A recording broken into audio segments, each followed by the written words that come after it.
The summer storm struck Crow's Landing with biblical fury, transforming the familiar trail into a torrent of mud and desperation. Each thunderclap echoed like the gunshots that had shattered her world 3 hours earlier, and the rain that lashed her face tasted of salt and tears. She hadn't realized she was crying. Felicity Moran burst through the door of the abandoned hunter's cabin. Her calico dress, the blue one Zachary had said, brought out her eyes, now ripped at the shoulder and stained with the earth of her flight. Mud streaked her face like war paint, but beneath it, her skin burned with the memory of muzzle flashes lighting up her cabin windows. The acrid smell of gunpowder still clung to her hair, mixing now with the clean scent of pine and rain-soaked wood that should have meant safety, but only reminded her of the coffin they would need for dreams that lay dying in the mud outside. Her chest heaved as she pressed both palms against the rough table, fighting for breath that seemed to tear at her lungs. The worn wood beneath her hands, scarred by 100 meals, 1,000 conversations, carved with the same kind of careful knife work she and Zachary had shared during their first winter, felt like the last solid thing in a world suddenly made of quicksand. Every plank they had shaped together, every beam they had raised with hope and determination, now lay splintered by bullets meant for her heart. The thunder of hoofbeats that had pursued her for 3 desperate miles was growing fainter, but she could still feel those riders in her bones, in the way her hands shook against the table's surface. They would return. Men like those who had smiled while destroying everything she had built didn't abandon their prey so easily. Flint Face's scarred grin haunted her vision, and the way he had looked at her, like she was already dead, already buried beneath the soil of the homestead she would never see completed. Her breathing came in sharp, shallow gasps, each one carrying the phantom taste of smoke and the metallic tang of fear. The silence between thunder rolls felt worse than the storm itself, pregnant with the promise of violence returning on swift hooves. In that silence, she could hear the echo of splintering glass, the whistle of bullets through her kitchen, where she had planned to bake bread for the harvest celebration she would never see. The door groaned open behind her, and Felicity spun toward the sound like a cornered animal, her hand moving instinctively to the skinning knife at her belt and the one her father had given her on her 16th birthday, telling her it was a tool for building a life, not taking one. Now she wondered if he had been wrong about that. Instead of her pursuers, a tall figure stepped inside, and for a heartbeat that felt like salvation, she thought the storm had conjured a spirit from her desperate prayers. Rain streamed from his buckskin shirt and long dark hair, like he had stepped directly from the tempest itself, and he moved with the fluid grace of someone who had spent a lifetime reading death in every shadow and choosing life despite the odds. Lakota set his Winchester rifle and recurved bow against the doorframe with practiced economy that spoke of countless nights when survival hung on such careful preparation. 2 eagle feathers earned through acts of courage she could only imagine hung damp against his temple like symbols of hope she had thought lost forever. When he spoke, his voice carried the calm authority of a man who had faced down storms, both natural and human. "Your trail ended at the ridge," he said. And somehow those simple words contained more promise of protection than all the laws and legal papers that had failed her so completely. "They'll circle back when the storm passes." Lightning split the sky outside as if nature itself were choosing sides in this war between predator and prey, between the corruption that sought to devour the innocent and whatever force had sent this warrior to stand against it. The brilliant flash illuminated the cabin's interior, sparse furniture, cold fireplace walls, chinked with the same desperate hope that had built her own home. And in that moment of stark visibility, Felicity met his dark eyes. Despite the trembling in her limbs, despite the cold rain that had soaked through to her skin, and the terror that had driven her barefoot across 3 miles of treacherous ground, her voice found the steel her parents had forged in her through years of loss and struggle. "Then we're alone." The words carried more weight than their simple meaning. They were alone in this place, where civilization's rules held no sway, where justice came at the end of a rifle barrel, and mercy was a luxury few could afford. But for the first time since the shooting had started alone didn't mean helpless. Thunder crashed overhead like cannon fire from some celestial war, and Lakota stepped closer. When his calloused fingers brushed her wrist to check the tremor in her hands, Felicity felt something she hadn't experienced in the long hours of flight and terror-human warmth that had nothing to do with the storm's cold fury. The contact was brief, practical, born of necessity rather than tenderness, yet it carried the weight of an unspoken promise. That simple touch, rough skin against her rain-chilled wrist, was the first confirmation in hours that she was still alive, still human, still deserving of protection rather than destruction. It wasn't just checking for injury or shock. It was an anchor thrown to a drowning woman, a hand extended across the chasm that separated her from everyone who had chosen comfort over courage when her world began burning. Something passed between them in that moment of contact, an understanding forged not from words or promises, but from the recognition that survival sometimes required absolute trust between strangers. In his steady pulse against her frantic one, she felt the rhythm of someone who had learned to find calm in the heart of chaos, who could offer strength when her own had been stretched beyond its limits. "We make our stand here," he said, moving to bar the door. Together, they transformed the cabin into a fortress. The table scraped across worn planks as they positioned it beneath the window. Chairs followed, creating barriers that might deflect lead or at least slow it. Outside, wind howled through pine boughs like the voices of ancient spirits, while inside, two strangers prepared for a battle that would determine whether justice or corruption ruled this forgotten corner of the frontier. As Felicity helped wedge a chair against the door, their shoulders touched. In the lamplight, she noticed the pale scar along his jaw, evidence that survival always carried a price. "How long before they regroup?" she asked.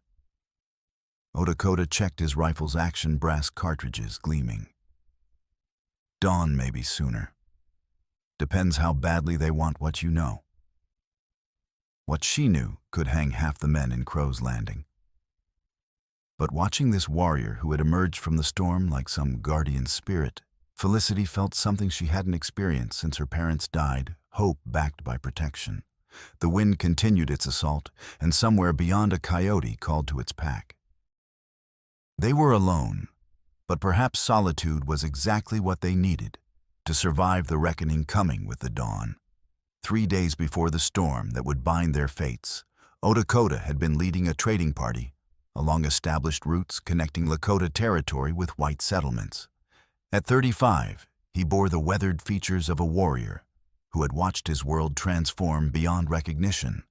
The carbine scar across his left shoulder reminded him daily that survival required both courage and wisdom about which battles could be won.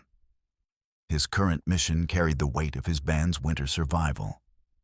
5 horses and 2 bundles of prime beaver pelts represented months of preparation to be traded for ammunition, blankets, and medical supplies that agency rations and promised supplies never provided adequately. He avoided Crow's Landing's main street when possible, knowing certain deputies harbored prejudices that could transform peaceful trade into deadly confrontation. On this morning, he had camped near Ghost Creek's Bend, 3 miles from town, when fate first introduced him to the woman who would reshape his carefully ordered existence. Felicity Moran had arrived 8 months earlier, carrying determination and a leather satchel containing her father's modest savings and a well-worn copy of the Homestead Act. At 24, she possessed the stubborn resilience frontier life demanded, though she had learned its lessons through bitter experience. Consumption had claimed both parents in Ohio, leaving her and younger brother Zachary with little beyond shared dreams of Western land ownership.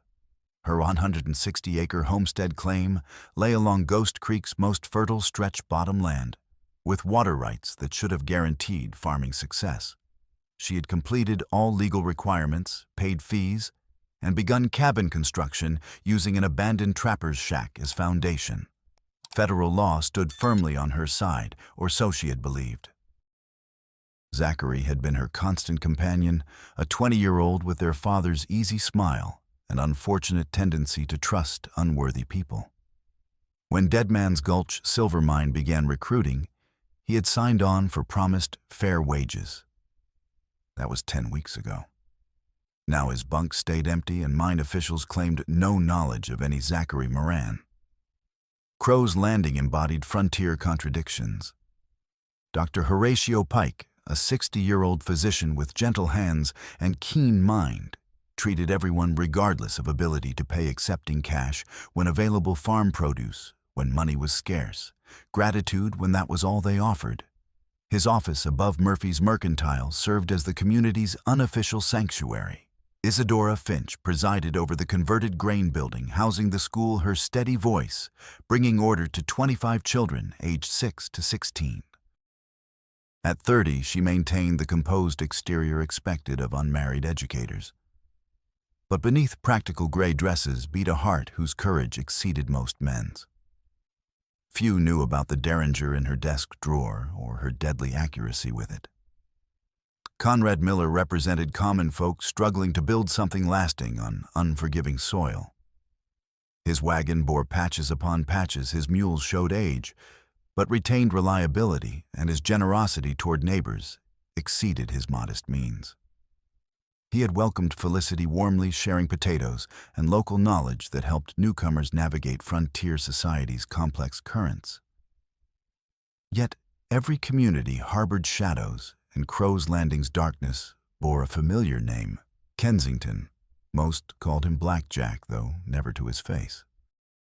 At 50, he controlled the stamp mill. They had jammed, the governor disabled the safety valve and overfired the furnace, then cleared everyone to a safety perimeter nearly 300 yards out during the lunch break. So the overpressure would rupture the boiler shell and drop the stamping floor without spreading fire. Processing ore from 4 mining operations owned the county's largest ranch and held water rights to valuable streams through documents few had examined, but none dared question. His influence reached from hired guns, enforcing his will to political connections, extending to the territorial capital. Flint Face earned his moniker from pockmarked complexion, left by severe childhood smallpox. At 40, he served as Kensington's primary enforcer, quick to anger and quicker to violence. His partner was Long Shadow, a Lakota, who had chosen wages over reservation poverty, though the moral compromise ate at his conscience daily. Neither man missed the irony that their employer often set them against each other when divide-and-conquer tactics served his purposes. Deputy Victor Halash embodied frontier justice's complications. The 35-year-old Hungarian immigrant had traveled west after watching brothers die in Pennsylvania's unsafe mines, seeking honest work for honest wages. He possessed competence and loyalty to whoever paid him, but carried the burden of understanding that steady employment sometimes required looking away when powerful men violated laws he had sworn to uphold. These were the players in the approaching drama, each carrying motivations, secrets, and capacity for both good and evil. In 72 hours, a summer storm would bring them together unpredictably, and Crow's Landing's delicate power balance would shift like sand beneath flash flood. Dawn had barely touched the eastern hills when Felicity made the discovery that would change everything. She had risen early to tend her struggling garden, hoping dawn watering might save her tomato plants from relentless heat. Instead, she found her creek reduced to a muddy trickle, insufficient to fill her wooden bucket. Following the diminished stream through cottonwood and willow stands, she located her crisis's source. 6 men with shovels and rough timber were constructing an elaborate diversion, channeling Ghost Creek's full flow toward Kensington's grazing lands. They worked with practiced efficiency, expecting no interference rifles propped within easy reach. "Excuse me," Felicity called, gathering her skirts to navigate the muddy bank. "You're stealing water from my homestead." The workers ceased their labor, exchanging amused glances. Flint's face straightened from his position beside the main dam's scarred features, arranging themselves into what might pass for a smile on a pleasanter face. "Stealing water?" He spat tobacco juice into the creek bed. "That's serious talk, Missy. We got papers saying this whole creek belongs to Mr. Kensington." "I have papers too. Filed and recorded. This water is part of my legal claim." "Funny thing about papers," another worker observed, leaning on his shovel. "Sometimes they're wrong, especially when filed by folks who don't understand territorial ways." She moved closer, observing their construction's precision. This was no hasty theft. They had planned this diversion with engineering knowledge, speaking of extensive experience. "You have no authority to divert water from a federal homestead. I'll file complaints with territorial and federal authorities." Flintface's expression hardened. He moved with surprising speed, seizing her bucket's rope handle and jerking it from her grasp. The wooden pail struck rocky ground hard, its impact crushing against her toes. She bit back a cry, refusing him satisfaction. "File whatever makes you feel better," he said, voice carrying lazy menace. "But consider whether you need that kind of attention. Territory's dangerous for a woman alone." The threat hung like distant wildfire smoke. Felicity retrieved her damaged bucket, noting loosened iron bands. "I'm not alone." "That's so." He made exaggerated show of looking around. "Don't see anybody standing with you. No husband, brothers, neighbors willing to face men who handle trouble." She wanted to mention Zachary, but instinct held her back, perhaps growing certainty his disappearance connected to exactly this confrontation. Instead, she walked away with dignity, feeling their stares like rifle sights on her back. That evening found her composing a careful letter to the territorial judge in Red Rock, documenting the theft with precise detail. Approaching horses interrupted her work after 10 o'clock, 3 riders moving through darkness with night-owning confidence. The first bullet shattered her front window, spraying glass across table and ruining her ink. Felicity dropped as her heart raced while 2 more shots followed rapidly. One splintered the door frame, another punched through the wall near her bed. "Next time we won't aim high," a familiar voice called from darkness. "Pack up and move on, or we'll plant you with your vegetables." She remained motionless until hoofbeats faded, then gathered what she could carry.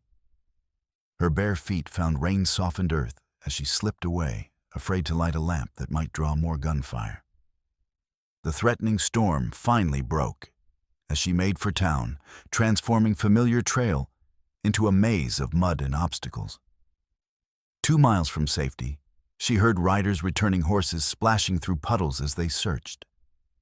Lightning provided stark landscape illumination, trees, rocks, deadly silhouettes of armed hunters. She veered from the main path, following the diminished creek, toward higher ground while sodden skirts caught on thorns. Different hoofbeats approaching from an unexpected direction sent fresh terror through her. But instead of another threat, salvation appeared as a Lakota warrior materialized from storm fury, like something from legend. Lakota assessed the situation. With one comprehensive glance, torn clothing, bare feet, panic in her eyes, distant pursuit. "Can you ride?" he asked, extending a strong hand. "Yes." She gasped, though months had passed since last riding. He pulled her up with fluid strength, and she wrapped arms around his waist as his mount launched into ground-eating gallop. Behind them, angry voices shouted as pursuers realized she had found protection. Bullets whined through rain-thick air, but Lakota's horse knew this terrain in darkness, finding secure footing where others would stumble. They climbed toward the ridge with rain driving like cold needles into their faces. Felicity pressed her cheek against his back's solid warmth, feeling his breathing's steady rhythm even as his horse navigated treacherous ground. His buckskin shirt was soaked, but beneath wet leather, She sensed quiet strength from a lifetime surviving, where weakness meant death. At the ridge's summit, he guided east along ancient game trail, leading to the hunter's cabin tucked among wind-bent pines. The small structure was empty, but sound with stone fireplace and stout walls that could withstand whatever night might bring. "They'll search until dawn," Lakota said quietly as they dismounted. "But this place stays hidden from casual discovery." Inside, watching him secure the door and check windows, Felicity realized everything had changed. The life she'd been building was finished, at least for now. But she had found something unexpected: an ally who had risked his life for a stranger, and foundation for partnership that would test them both unpredictably. The storm raged outside, but for the first time in days, Felicity Moran felt truly safe. Whatever dawn brought, she wouldn't face it alone. Gray dawn crept through storm clouds, still threatening rain. Lakota had kept watch through dark hours while Felicity slept fitfully on the cabin's single bunk, wrapped in a musty blanket carrying scents of pine and old campfires. She woke to find him feeding kindling to a small fire, movements economical and precise. They circled twice in the night. He reported without turning. "Storm washed most tracks. We should move before they organize better search." Felicity sat up slowly, wincing at muscle stiffness. Her bare feet bore cuts and bruises from desperate flight, but she forced herself to stand. "I need to reach town. File official complaint." Lakota's expression suggested his opinion of that plan's success, but he nodded. "My horse can carry both." The journey to Crow's Landing required careful travel, Lakota selecting back trails, avoiding main roads. Felicity found herself acutely aware of his presence, breathing's steady rhythm, how he read surrounding landscape with senses honed by survival training. When they approached town's outskirts, he helped her dismount with gentleness, contrasting his warrior bearing. The territorial land office occupied Murphy's mercantile corner, presided over by a thin clerk whose ink-stained fingers and perpetual squint marked someone spending days deciphering fine print. Felicity approached his desk with as much dignity as torn dress and bare feet allowed. "I need to file official complaint about illegal water diversion from my homestead," she announced, placing documentation on his scarred desk. The clerk glanced at her papers, her disheveled appearance, then Lakota waiting by the door. His expression shifted from bureaucratic indifference to active discomfort. "Well now, well." He consulted her filing slowly. "Miss Moran, serious accusation. Got witnesses to this alleged diversion. I witnessed it myself. 6 men with shovels and timber redirecting the entire creek flow. Water rights can be complicated, especially with prior claims involved." "Prior claims?" Felicity leaned forward. "I filed according to the Homestead Act. My water rights are guaranteed." "Maybe so." The clerk filled out a complaint form grudgingly, then instead of placing it in the official filing box, he folded it and slipped it into his desk drawer. "We'll look into it. These things take time." Outside, Deputy Victor Halash waited with patient stance of someone accustomed to difficult conversations. His badge caught morning light as he approached, hand resting casually near his sidearm. "Miss Moran," he said, accent lending formal precision. "Heard you had trouble last night." "Someone fired through my cabin windows, trying to drive me off my legal claim." Victor nodded sympathetically. "Terrible business. But accusations like these stir problems for everyone. Mr. Kensington's mill employs half the county. People depend on those wages." "People depend on law protecting property rights," Felicity shot back. "Of course." Victor's eyes shifted to Lakota, noting the Winchester across his shoulder. "Perhaps avoid stirring more trouble until we determine what really happened." The meaning was transparent. Lakota stepped forward slightly, not quite challenge, but reminder that Felicity wasn't entirely without protection. Victor's hand tightened on his gun, though he made no move to draw. Territorial judge in Red Rock might find this case interesting, Felicity said carefully. Especially if local authorities can't protect legal homesteaders. Victor's expression hardened. That rifle, he addressed Lakota. Town ordinance prohibits weapons on Main Street without permits. This isn't Main Street, Lakota replied calmly. Close enough. Victor extended his hand. I'll need you to surrender that weapon until you leave town. The demand was transparent authority abuse, but challenging it meant escalation none could afford. Lakota unslung his Winchester and handed it over, dark eyes never leaving Victor's face. But as Victor tucked the rifle under his arm, he did something curious. His fingers brushed against the weapon's stock in a pattern, 3 short taps, then 2 long ones. It was subtle, barely noticeable, but Lakota caught it. A signal of some kind, though its meaning remained unclear. Don't cause trouble, Victor said, tucking the rifle under his arm. Either of you. As the deputy departed, Conrad Miller approached from across the street, patched clothing and worried expression, marking someone understanding powerlessness against backed authority. Miss Felicity, he said, touching his hat brim. Sorry about your troubles. Thank you, Conrad. But sorry won't restore my water. No, I expect not. Conrad glanced around nervously. But there might be other ways to fight. That territorial judge, Judge Harrison's got a fair reputation. Doesn't take kindly to authority abuse. That evening, sharing a simple meal at Dr. Pike's kitchen table, Isadora Finch arrived with crucial information. The school teacher had been returning from late tutoring when she witnessed something chilling. I saw Long Shadow at the mill office tonight, she said, voice low despite privacy.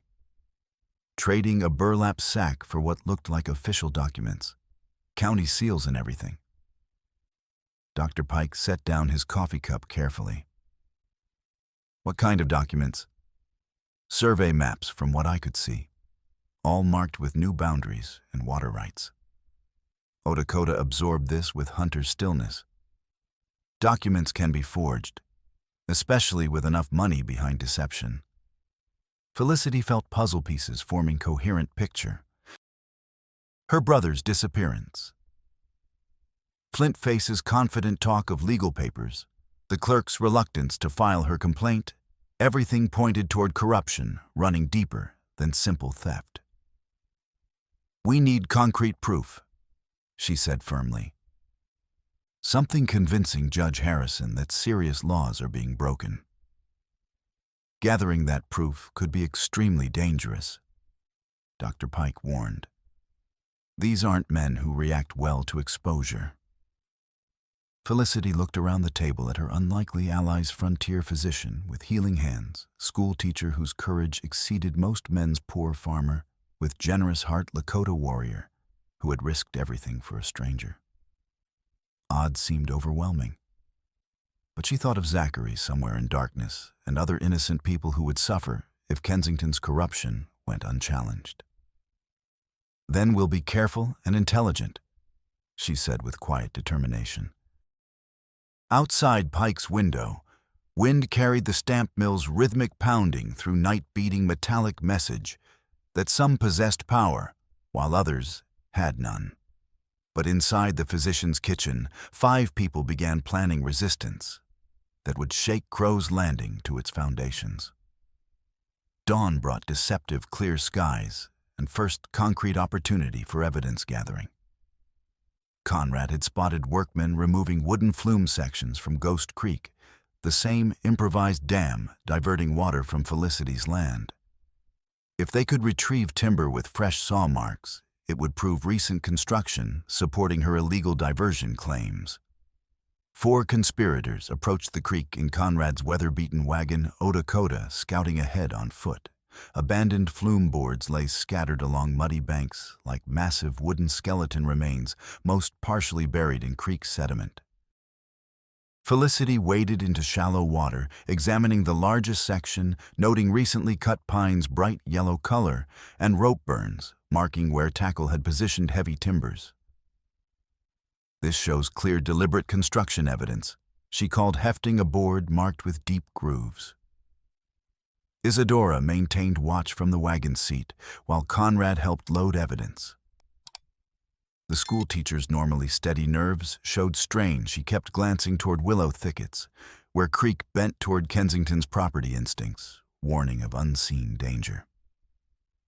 "We should finish quickly," she murmured, voice tight with growing concern. "Something feels wrong." Her intuition proved devastatingly accurate. Attack erupted from the willow grove on the far bank, muzzle flashes and white powder smoke blooming from concealed positions. The first shot shattered the wagon's sideboard, sending splinters flying everywhere.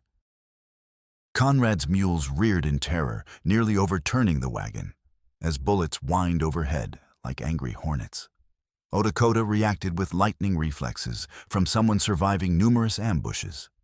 He tackled Felicity behind the wagon's rear wheel, his body shielding hers as he pressed her into muddy embankment. She felt his chest's solid strength against her back, heart beating fast but steady despite chaos. "Stay down.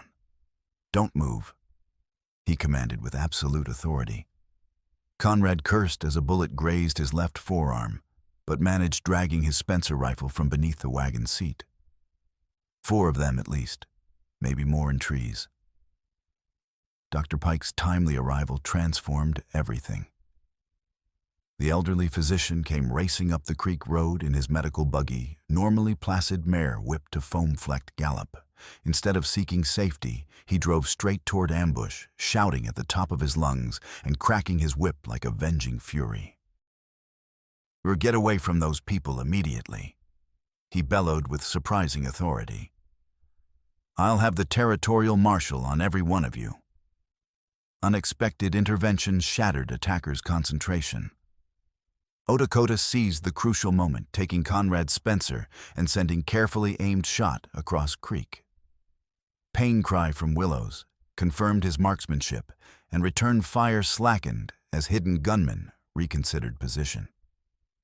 "Into the wagon now," Lakota ordered, continuing to shield Felicity as she scrambled toward safety.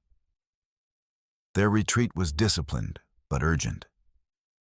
Pike's buggy leading and Conrad's wagon following, despite broken wheel, making every turn an adventure. Behind them, angry voices shouted across water, but no pursuit materialized.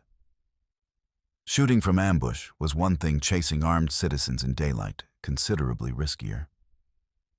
2 nights later, rumors reached them through Conrad's farming neighbor network. Zachary Moran might not be dead. A freight teamster making Dead Man's Gulch deliveries claimed seeing a young man matching his description working unofficial side drifts tunnels, where miners labored paying debts or serving sentences. Against every logic and safety argument, Felicity insisted on investigating personally. "If my brother's alive and imprisoned down there, I have to know." Dr. Pike provided miners' candles and basic equipment. Lakota studied rough mine maps Conrad sketched from memory, noting complex tunnel maze honeycombing the hillside like enormous ant colony. "Extremely dangerous," he said with characteristic brevity. "Easy to get lost, easy to be trapped." "Then it's fortunate I won't go alone," Felicity replied with determination. They approached the mine after midnight, when only a single guard watched the main entrance with lazy routine attention. The side drift where Zachary had allegedly been spotted connected to surface through abandoned ventilation shaft, now largely forgotten, and concealed by scrub brush. Descent tested every nerve in Felicity's body. Lakota went first, testing each handhold before signaling her to follow. Their candles threw dancing shadows on rough stone walls, air growing thick with dust and old blasting powder's acrid smell. 20 feet down the shaft opened into narrow tunnel barely wide for 2 people. Floor was littered with broken timber and mining debris, clear evidence of hasty excavation without safety regard. But what they discovered in a side chamber made Felicity's heart race with equal hope and dread. Empty cartridge brass scattered on ground, each piece stamped BK Blackjack Kensington's initials. Brass had been used as equipment leveling shims, common practice leaving distinctive tool marks. More significant was the boot wedged between broken timber pieces, ZM. Carefully carved into leather heel. Zachary's handiwork. Felicity whispered, fingers tracing familiar initials. He always marked personal belongings this way. But discovery became deadly trap. Distant rumble shook the tunnel system, followed by ominous falling rock sounds. The main shaft they'd used for descent was collapsing, sealing their exit and leaving them in darkness 20 feet underground. Odakota's candle flame flickered wildly in disturbed air as dust filled their lungs. "There," he said, pointing toward darker opening in tunnel wall. "Air shaft. Must connect to surface." Escape route became nightmare of loose rock and spaces barely wide enough for human passage. Felicity often had to wriggle through openings, scraping ribs and shoulders, only candle's tiny flame for guidance.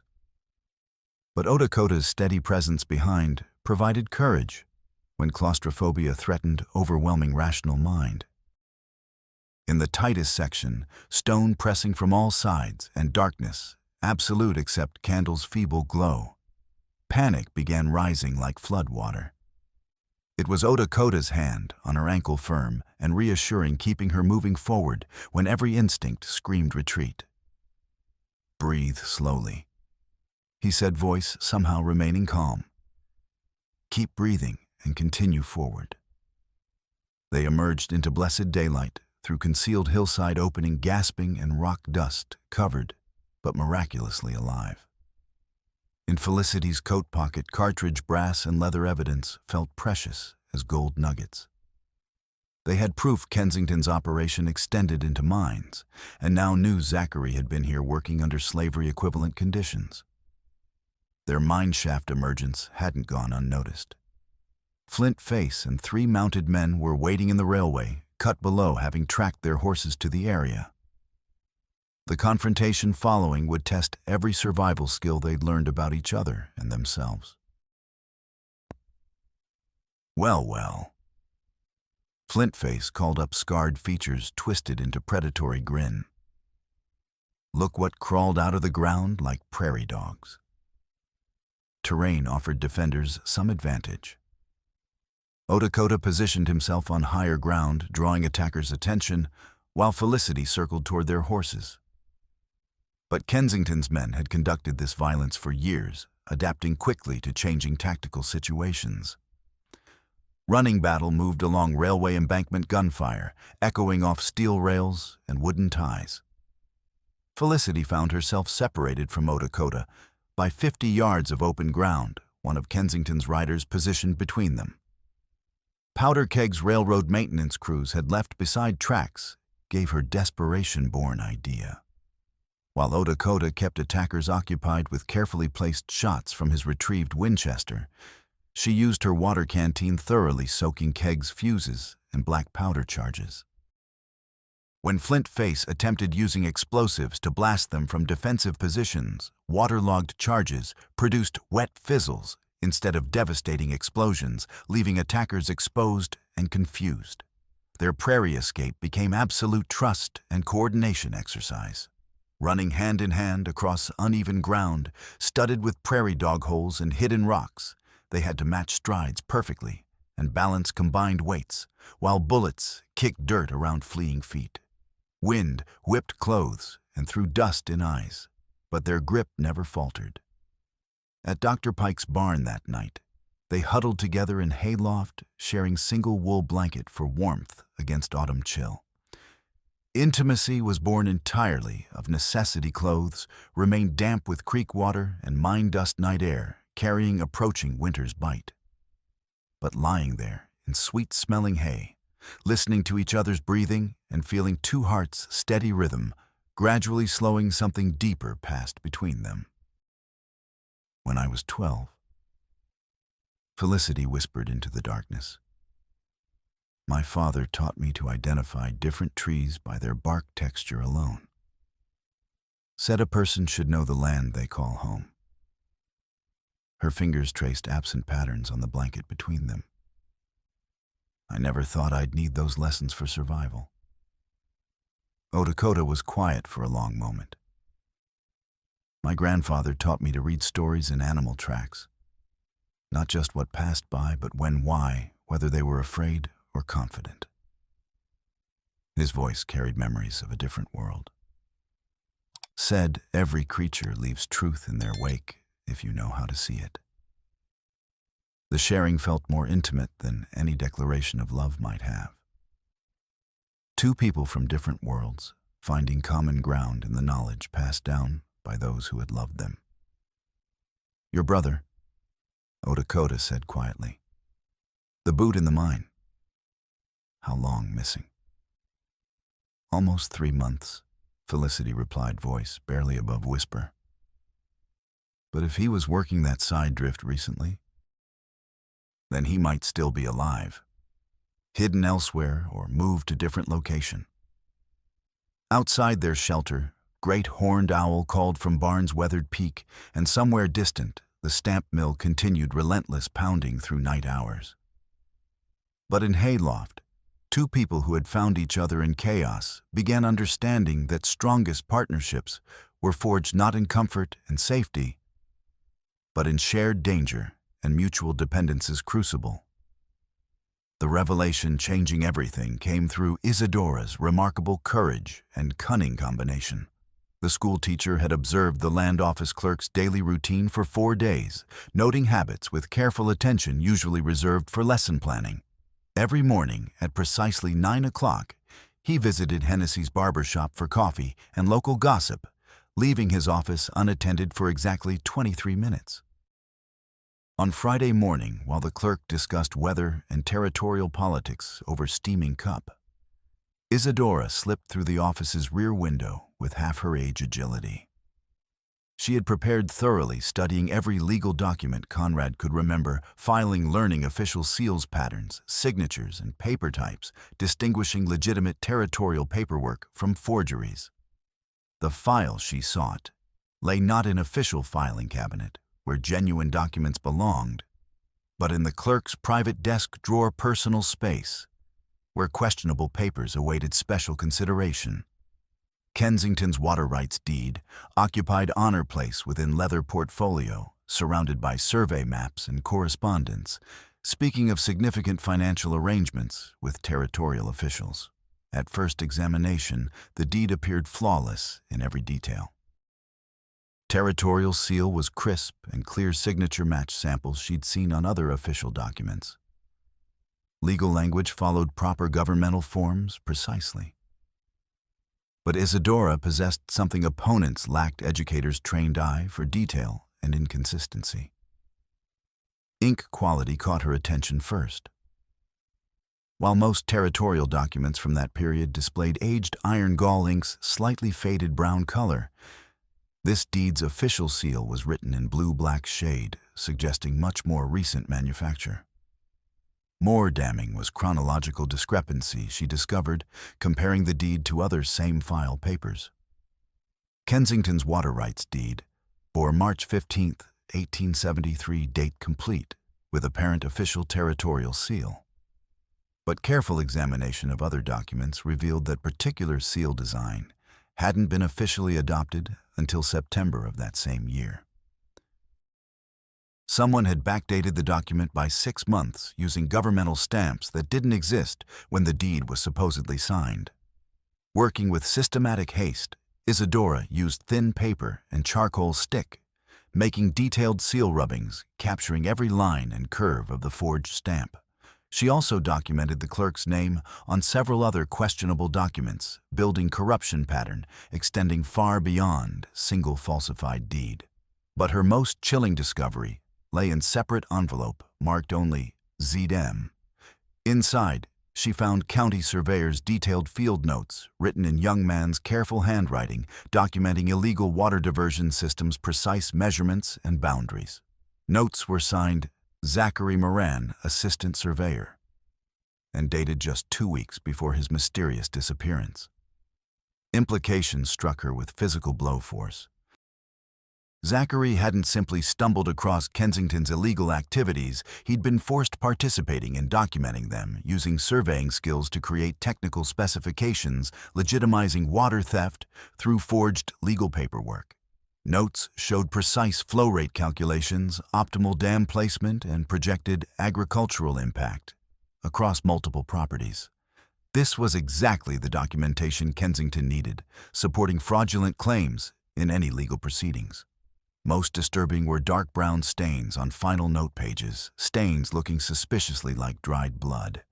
Small cloth-wrapped object at envelope bottom confirmed Isidora's worst fears. A small tin disc he had punched with his name and regiment bearing Zachary's name and regiment number from brief Indian Wars service. But the revelation contained an even more shocking layer none had anticipated. Hidden beneath survey notes was second document partially completed letter in Zachary's handwriting, apparently intended for Felicity, but never sent. The letter revealed conspiracy's true scope, my dear sister. If you read this, my worst fears came to pass. I discovered Kensington's operation extends far beyond simple water theft. He's been bribing territorial officials, but some resist. Deputy Victor was approached. They offered him twice his salary to look the other way, but he refused and warned me they were planning something terrible. They forced me to help document their system, threatening to kill you if I refused. I've been gathering evidence, secretly hiding copies. Long Shadow agreed to help expose the truth, but we must be careful. If they discover... The letter ended there, dried blood obscuring remaining text. This revelation transformed their understanding completely. Victor hadn't just refused bribes, he had actively tried to protect Zachary. The deputy was trapped in the same web of corruption, but fighting it from within. Conrad's hands shook, studying the incomplete letter. If Victor's been trying to help all along, the discovery also provided them desperately needed concrete proof of crimes even most corrupt local officials couldn't ignore. Forged deed, blood-stained survey notes, and Zachary's letter provided evidence that could bring down not just Kensington's local operation, but entire territorial corruption network. We take this evidence to Federal Marshal in Denver. Felicity said, voice steady despite tears on cheeks. Federal crimes require federal justice. But Lakota was studying documents with warrior strategic mind, planning life's most important battle. First, we survive long enough to reach Denver. Kensington won't allow us leaving territory with evidence destroying him and Confederates. As if summoned by his words, multiple horses approaching echoed from street outside Pike's home. Through curtained windows, they could see torches moving through darkness, too many riders for routine patrol, moving with too much purpose for casual visit. Hunt for them had begun earnestly, and they were hunted prey. But now, they understood their enemy's crimes' full magnitude, and that knowledge would either save their lives or ensure their deaths. Death came for Dr. Pike at dawn, swift and merciless as clear day lightning strike. The elderly physician had volunteered, carrying their accumulated evidence to Federal Marshal in Denver, his medical bag providing perfect concealment for forged documents, blood-stained survey notes, and Zachary's incomplete letter. His reputation for treating patients regardless of politics or payment ability should have protected him from Kensington's wrath. It provided no protection. Felicity discovered him in his office, above Murphy's Mercantile, collapsed beside overturned desk, with bullet wound high in shoulder and precious papers scattered across floor like fallen autumn leaves. Blood soaked through white shirt, but eyes remained alert and blazing with righteous anger as she helped him sit against the wall. "They were waiting," he gasped, pressing blood-stained hand to wound. "3 men in alley behind Morrison's store shot me before I could reach my medical bag. But I hid some papers behind the loose brick in my fireplace. Check there." The loss felt like physical chest blow. Most of their carefully gathered evidence was gone, but Pike's quick thinking had saved some crucial documents. More importantly, his words confirmed their suspicions about the depth of conspiracy they faced. Lakota appeared in office doorway, left shoulder, showing fresh blood through torn buckskin shirt. "4 riders at Creek Crossing," he reported grimly, "waiting in willows. Bullet grazed me, but I escaped." "They're moving systematically," Felicity said, helping Dr. Pike stand despite protests. "Eliminating potential witnesses before we can organize meaningful resistance." Her words proved prophetic with terrible swiftness. Within 2 hours of Pike's attack, Deputy Victor arrived at the physician's office with official warrant for Felicity's arrest. His expression carried obvious discomfort, but determination remained firm. Charges were specific, and damning criminal trespass on private property theft of official surveyor's documents and conspiracy to defraud legal landowner. "I'm genuinely sorry, Miss Moran," Victor said, Hungarian accent thickening with distress. "But these charges bear territorial judge's signature, making them legally binding until proven otherwise." "Those charges are complete lies," she protested, even as he produced iron shackles from coat pocket. "Perhaps, but they're signed by Judge Morrison, giving them full legal authority." The walk to Settlement's small jail provided Victor opportunity for conversation, revealing Frontier Justice's truly complicated nature. As they moved through morning shadows, he spoke quietly, words intended for her ears alone and carrying old pain's weight. "Your brother came to me," he said suddenly, his voice barely above a whisper. 3 weeks before he disappeared. Said he'd discovered something that could get people killed, but he was afraid for your safety if he spoke out. Felicity's step faltered. "You knew he was in danger." "I knew, and I failed him." Victor's jaw tightened with self-recrimination. "I told him to gather more evidence before making accusations. Thought it would protect him to wait for stronger proof." He paused, meeting her eyes directly. "I was wrong, and now he's dead because of my caution." At the jail, Victor's behavior became strange. As he unlocked her cell, he fumbled with the keys, dropping them twice. The second time, when he bent to retrieve them, he whispered quickly, "The lock mechanism sticks if you turn the key counterclockwise first, then clockwise. Just so you know." He straightened, speaking normally again. "I'll try to make sure you're comfortable until this gets sorted out." Inside the jail cell, Felicity had time contemplating their increasingly desperate situation. With Dr. Pike wounded, herself imprisoned, and vital evidence destroyed, Kensington appeared holding every advantage. But Victor's strange behavior and cryptic information about the lock suggested hidden depths to his character that she was only beginning to understand. The rescue came at midnight, but it wasn't Lakota who appeared at her cell door. Victor himself unlocked it, his face grim with resolve. "I can't live with any more deaths on my conscience," he said quietly, producing a detailed map from his coat pocket. "Your brother hid additional evidence. There's a dry well behind the old assay shack marked with his initials.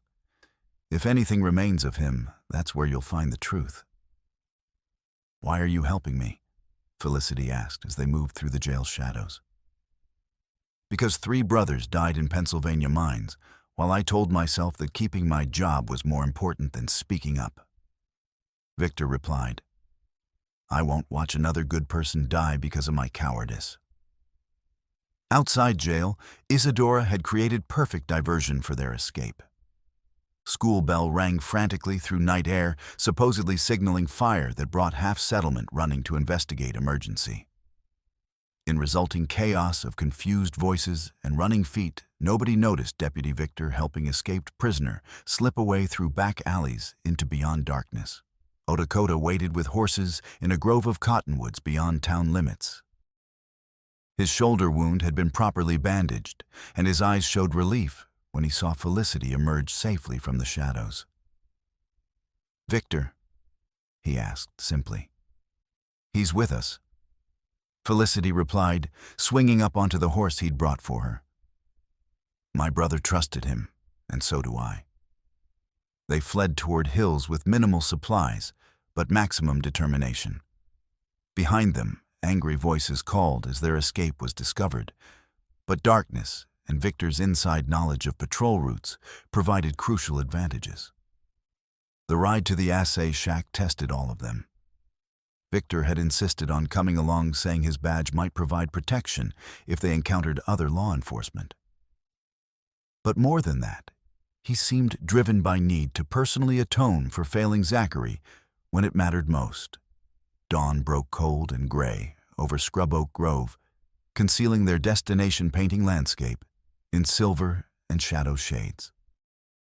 Abandoned assay shack squatted among trees like weathered monument to failed dreams, roof partially collapsed, and walls streaked with rust stains from forgotten mining equipment. But it was dry well behind crumbling structure, commanding their attention hand-dug shaft marked with letters Z, carved deep into oak tree's scarred bark. Lakota lowered himself into well, despite wounded shoulder following hand and footholds someone had carefully carved into stone walls. 25 feet down, searching fingers found narrow ledge holding oilskin-wrapped bundle placed there by someone understanding pursuers would inevitably follow. Bundle contained Zachary's final and most precious gift to his sister, complete survey ledgers documenting not merely illegal water diversion, but intricate fraud network stretching across 4 counties and reaching territorial capital.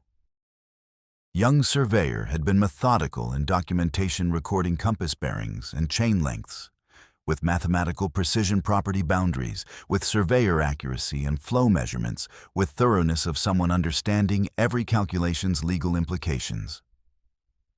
But far more damaging than technical surveying data were financial records Zachary had secretly copied from mill office files during forced labor. Payment vouchers showing systematic bribes to territorial officials, shipping manifests for silver ore existing only on paper, and correspondence between Kensington and politicians revealing corruption reaching government's highest levels.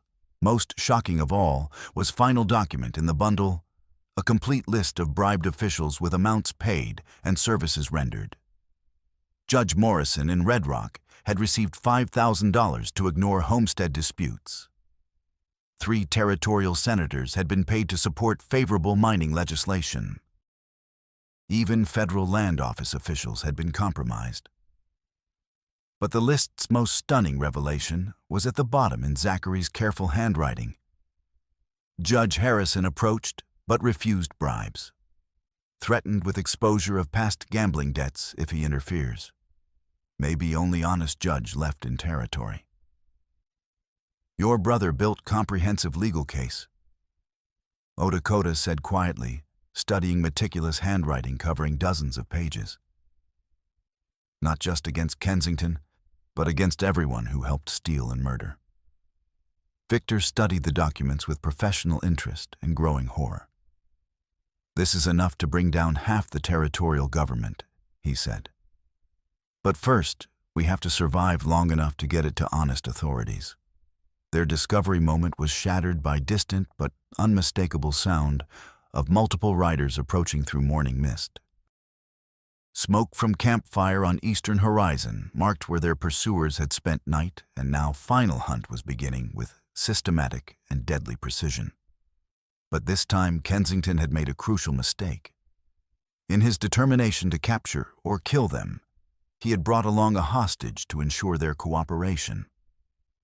Conrad Miller bound and gagged in the back of a freight wagon, his face showing bruises from recent violence. "We know you're in there." Kensington's voice called across the grove. "Come out with your hands visible, or your friend Conrad here pays for your stubbornness." Through the trees, they could see the freight wagon positioned at the grove's entrance, with Conrad clearly visible as human insurance against resistance. Flint-Face sat beside him, a revolver pressed against the farmer's temple. "What do we do?" Victor whispered. "If we run, they'll kill Conrad. If we surrender, they'll kill us all." Felicity studied the scene through gaps in the oak trees, her mind racing. Then she noticed something that made her pulse quicken with possibility. The freight wagon was positioned directly between two large oak trees, and from her father's lessons about reading the land, she could see that the grove sloped downward toward the creek. More importantly, she could see the mill's tall smokestack in the distance and the wind direction. "The stamp mill," she said quietly. "Look at the smoke from the stack the wind is blowing directly toward us. If we could create enough smoke here, it would carry straight to town. People would come to investigate a fire." Lakota followed her gaze and nodded slowly. "But we need time to create signal and way to free Conrad." "I have an idea," Felicity said, her voice gaining confidence as the plan formed in her mind. "But it requires all of us working together and perfect timing." She had noticed something during their desperate chase. Yesterday, Kensington's men always positioned themselves to control the high ground and main escape routes. But they also had a weakness. They expected their enemies to behave predictably, to run or hide or surrender. They wouldn't expect an attack. "Victor, you still have your badge. Can you walk out there openly, claim you're here on official business?" The deputy considered this. "Maybe. But once they realize I'm helping you..." "You won't be helping us," Felicity interrupted. "You'll be arresting us. At least that's what they'll think." Her plan was audacious and dangerous, but it was their only chance. Victor would approach openly, claiming he had tracked down the fugitives and was preparing to arrest them. This would get him close enough to Conrad to potentially free him. Meanwhile, Felicity and Lakota would circle around through the creek bed, using the grove's natural slope to approach the mill from an unexpected direction. But the real key to the plan was the mill itself. Felicity had observed something during their previous encounters. The stamp mill operated on a precise schedule with specific times for feeding ore into the crushers and clearing the processed material. If they could disrupt that schedule at exactly the right moment, they could create chaos that would work in their favor.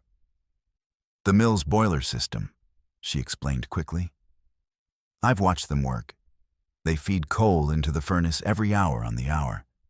If we could get inside and disrupt the timing, create an overload." "That could cause an explosion," Lakota warned. A deliberate overpressure rupture that would collapse the stamping floor without igniting adjacent buildings, Felicity corrected. "One that destroys their operation but doesn't kill innocent people. Most of the workers will be outside for the noon meal change." Victor looked at her with new respect. "You've been planning this." "I've been watching and learning," she replied. "My father always said that understanding your environment was the key to survival." Time was running short. Kensington's patience was clearly wearing thin, and Conrad's life hung in the balance. They had to act now or lose their only chance. Victor straightened his badge and checked his sidearm. "Give me 5 minutes to get in position. When you hear me shout, 'Drop your weapons in the name of the law,' that's your signal to move." He walked out of the grove with the confidence of a lawman on official business hands, visible but ready to draw his weapon if necessary. From their concealed position, Felicity and Lakota watched as he approached the freight wagon. "Deputy Halash," Kensington called out, surprise evident in his voice. "What brings you out here?" "Official business," Victor replied steadily. "I'm here to arrest these fugitives and return them to town for proper trial." For a moment it seemed the ruse might work. Kensington appeared to relax slightly, and Flint-Face moved his gun away from Conrad's head. But then Long Shadow, who had been silent throughout the confrontation, spoke up. "Something's wrong," he said quietly. "Why would he come alone? Where's his posse?" The question hung in the air like smoke from a distant fire. Victor's jaw tightened, but he maintained his authoritative stance. "I don't need a posse to handle 3 desperate fugitives. Now stand aside and let me do my job." But Kensington was too experienced in violence and deception to be fooled for long. His hand moved toward his gun as understanding dawned in his eyes. "You're not here to arrest them," he said slowly. "You're here to help them." The confrontation that followed would determine the fate of everyone involved. Victor's hand moved toward his weapon, but he was outnumbered and outgunned. Felicity and Lakota were still moving through the creek bed, not yet in position to help. Conrad remained bound and helpless, a pawn in a deadly game. It was then that Felicity made a decision that would change everything. Instead of continuing toward the mill as planned, she broke from cover and ran directly toward the freight wagon, her voice carrying across the grove with desperate authority. "Stop!" she shouted. "I'm the one you want. Let Conrad go and I'll surrender." The offer brought everything to a halt. Kensington's men turned toward her weapons, swinging to track her movement. In that moment of divided attention, Victor made his move, diving toward Conrad while drawing his sidearm. The grove erupted in gunfire. Bullets whined through oak branches and thudded into tree trunks as combatants sought cover and advantage. Conrad, freed from his bonds by Victor's quick knife work, rolled under the freight wagon and began working his way toward the creek bed. But the real battle was yet to come. Felicity's desperate gambit had saved Conrad and given them a fighting chance.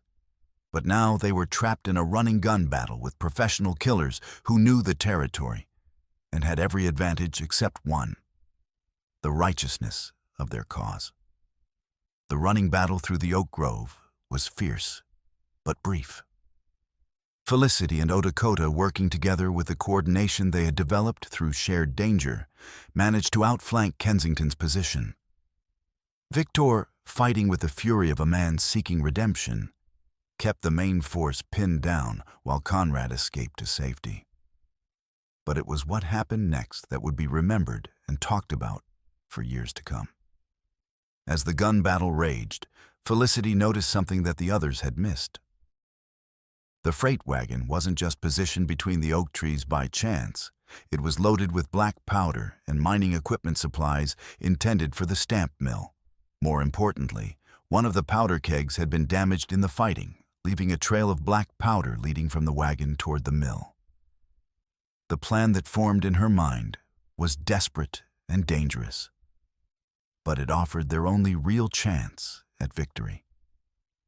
If she could create a deliberate overpressure rupture that would collapse the stamping floor without igniting adjacent buildings that would destroy Kensington's operation. While sparing innocent lives, they could end the corruption that had killed her brother and threatened so many others. "Lakota," she called during a lull in the fighting. "Can you keep them busy for 2 minutes?" "What are you planning?" he shouted back. "Something my father would call reading the land," she replied, and then she was moving, using every scrap of cover as she worked her way toward the mill. The stamp mill stood like a monument to greed and corruption, its machinery pounding rhythmically as it processed stolen ore with the labor of cheated workers. But Felicity saw it differently now, not as a symbol of Kensington's power, but as a vulnerable target with specific weaknesses that could be exploited. She had observed the mill's operation during their previous encounters, noting the precise timing of the coal, feeding the pressure gauges on the boiler system the way the workers moved through their carefully choreographed routines. Now that knowledge would serve a different purpose. The mill's main weakness was its dependence on precise timing and pressure control. The steam-powered machinery required constant attention to prevent dangerous overloads. If she could disrupt that careful balance at exactly the right moment, she could create a deliberate, overpressure rupture that would collapse the stamping floor without igniting adjacent buildings that would destroy the facility, while giving the workers time to escape. But first, she had to deal with the immediate threat. Kensington and his remaining men were still engaged in the gun battle with Lakota and Victor. But they would soon realize that their real target had slipped away. She had perhaps 5 minutes before they discovered her true location and purpose. Working with desperate efficiency, Felicity made her way to the mill's boiler room. The machinery was even more complex than she had imagined, with gauges, valves, and control mechanisms that spoke of sophisticated engineering. But the basic principles were the same as the smaller steam engines she had seen on farms and in town, pressure and heat carefully controlled and balanced. The mill workers were indeed outside for their noon meal, just as she had predicted. This gave her the opportunity she needed to work without endangering innocent lives. But it also meant she was alone with no help if something went wrong. She began by adjusting the coal feed mechanism, increasing the rate at which fuel was fed into the furnace. This would cause the boiler pressure to rise rapidly faster than the safety valves could compensate. Then she blocked several of the pressure release valves, ensuring that the steam would have nowhere to go except through the main system. The effect would be a massive pressure buildup that would culminate in an explosion, but not immediately. She calculated that she had perhaps 10 minutes before the pressure reached dangerous levels, enough time to get clear and warn everyone in the area.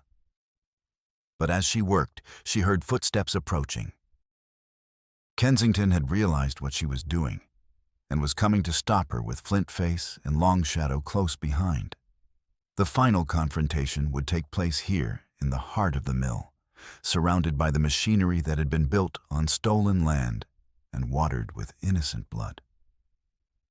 "Clever girl," Kensington said as he entered the boiler room, his revolver drawn and ready. "But not clever enough. Step away from that machinery before you kill us all." "That's the idea," Felicity replied, her hand resting on the main pressure valve. "This whole operation ends here one way or another." The standoff that followed was tense and deadly. Kensington knew that shooting her might cause her to fall against the machinery, potentially triggering the explosion she had set in motion. But if he didn't stop her, the mill would be destroyed, along with all evidence of his crimes. It was Long Shadow who broke the impasse. The Lakota warrior had been quiet throughout the confrontation, but now he stepped forward, his face showing the internal struggle that had been tearing at him for months. "I can't do this anymore," he said quietly, lowering his weapon. "I've betrayed my people, my conscience, and everything I believe in. This has to end." Flintface snarled and swung his gun toward Long Shadow, but Lakota appeared in the doorway at that moment, his Winchester trained on Kensington's chest. Behind him, Victor and Conrad completed the circle, their weapons drawn and ready. "It's over, Kensington," Victor said with quiet authority. "You're surrounded, your operation is finished, and your crimes are going to be exposed. Surrender now, and you might live to see trial." But Kensington was too consumed with greed and hatred to accept defeat. With a roar of rage, he brought his revolver up toward Felicity, determined to kill her, even if it meant his own death in the resulting explosion. The shot that stopped him came not from Lakota or Victor, but from Long Shadow. The Lakota warrior's bullet took Kensington in the shoulder, spinning him around and sending his gun flying across the boiler room floor. I said, "This has to end." Long Shadow repeated his voice, carrying the weight of final decision. And I meant it. With Kensington wounded and disarmed, the immediate danger was over. But the mill's boiler was still building toward explosive pressure, and they had perhaps 5 minutes to get everyone clear before the carefully controlled destruction Felicity had set in motion reached its conclusion. "Everyone out," she shouted, moving away from the machinery. "This whole place is going to come down." The evacuation was swift and efficient. Victor took charge of the wounded Kensington, while Conrad and Long Shadow helped clear the area of any remaining workers or bystanders. Lakota stayed close to Felicity as they moved toward safety, his presence providing the strength and confidence she needed to see her plan through to completion. They reached the edge of the town just as the mill's boiler finally reached critical pressure. The explosion that followed was tremendous, but controlled, destroying the stamp mill and all evidence of the corrupt operation, while sparing the surrounding buildings and innocent lives. As the smoke cleared and the debris settled, the survivors found themselves in possession of something more precious than silver justice. Kensington's criminal empire was in ruins, his crimes exposed for all to see, and the corruption that had plagued Crow's Landing was finally broken. The trials that followed were swift and decisive. Judge Harrison, traveling from Denver with federal marshals, found the evidence overwhelming and the testimony compelling. Kensington was convicted on multiple counts of fraud, theft, and conspiracy, while his surviving Confederates faced their own reckonings with the law. Long Shadow, despite his cooperation in bringing down the conspiracy, insisted on accepting responsibility for his role in the crimes. But Judge Harrison, recognizing the warrior's genuine remorse and crucial assistance in achieving justice, sentenced him to community service rather than prison time. "A man's worth," the judge observed, "is measured not by his mistakes, but by his willingness to make amends for them." Victor was not only cleared of any wrongdoing, but commended for his courage in standing up to corruption within his own ranks. He was offered a position with the Federal Marshal Service, recognition of his integrity and competence. Dr. Pike recovered from his wounds and continued his practice, treating all who came to him with the same compassion and skill that had made him beloved throughout the territory. His heroic actions during the crisis only enhanced his reputation as a healer and protector of the innocent. Conrad, despite his injuries, threw himself into the work of rebuilding the community. His freight business prospered as honest commerce replaced the corrupt arrangements that had previously dominated the local economy. Isadora continued teaching, but with a new sense of purpose and authority born from her role in exposing the conspiracy. Her courage had been tested and proven, and she carried herself with the quiet confidence of someone who had faced danger and emerged victorious. And Felicity and Lakota began the slow process of building a life together, their partnership forged in the crucible of shared danger and mutual respect. The attraction between them had deepened through their experiences, but it was based on something more solid than mere emotion. It was built on proven trust and demonstrated courage. 8 weeks after the mill's destruction, Ghost Creek flowed clear and strong past Felicity's rebuilt cabin. The new structure was larger and more comfortable than her original home, with space for the life she and Lakota were building together.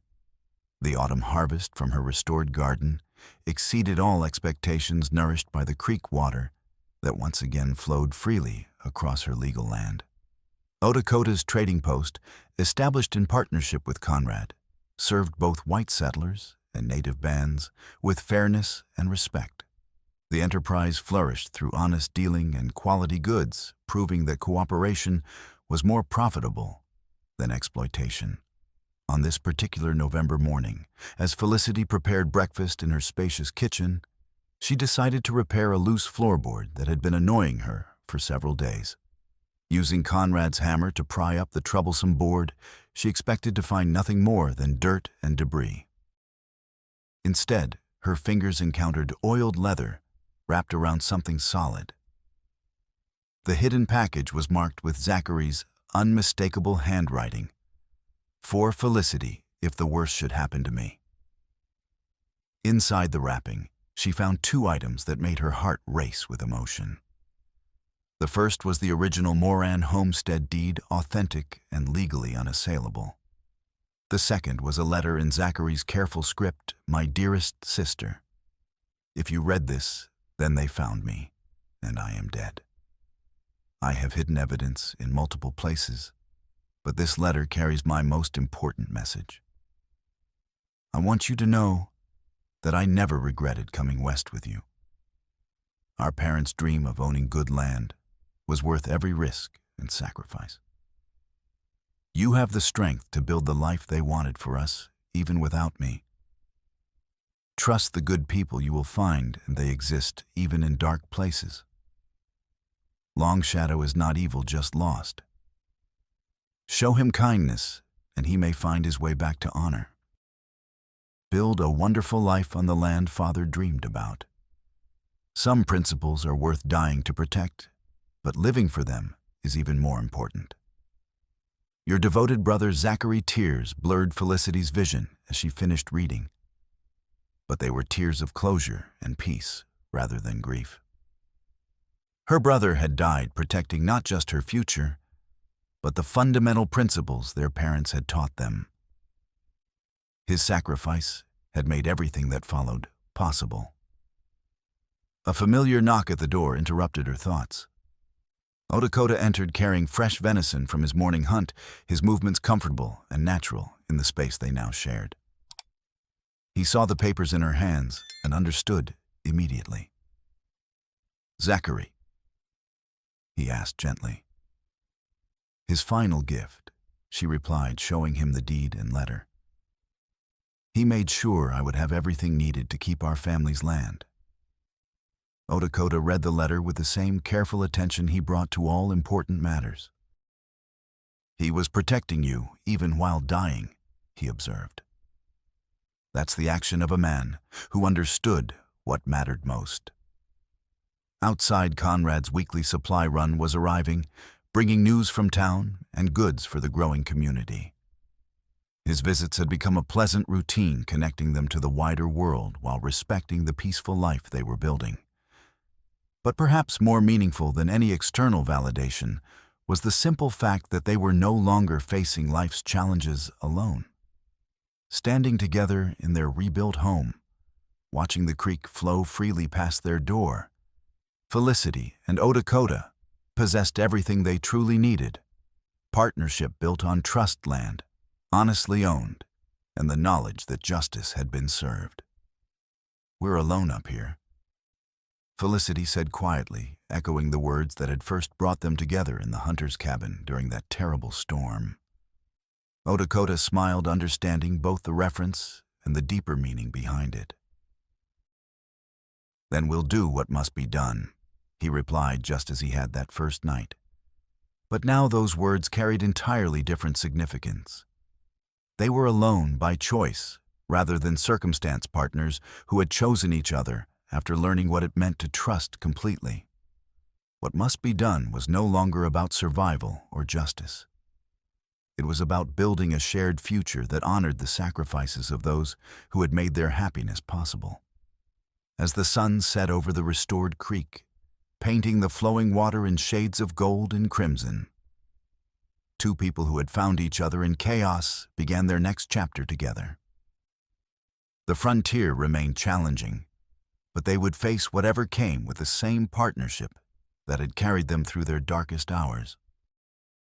The wind carried the scent of sage and the promise of changing seasons, but inside their cabin, surrounded by the fruits of honest labor and protected by laws they had fought to preserve, Felicity Moran and Lakota had everything they needed to build a life worthy of the dreams that had brought them to this good land.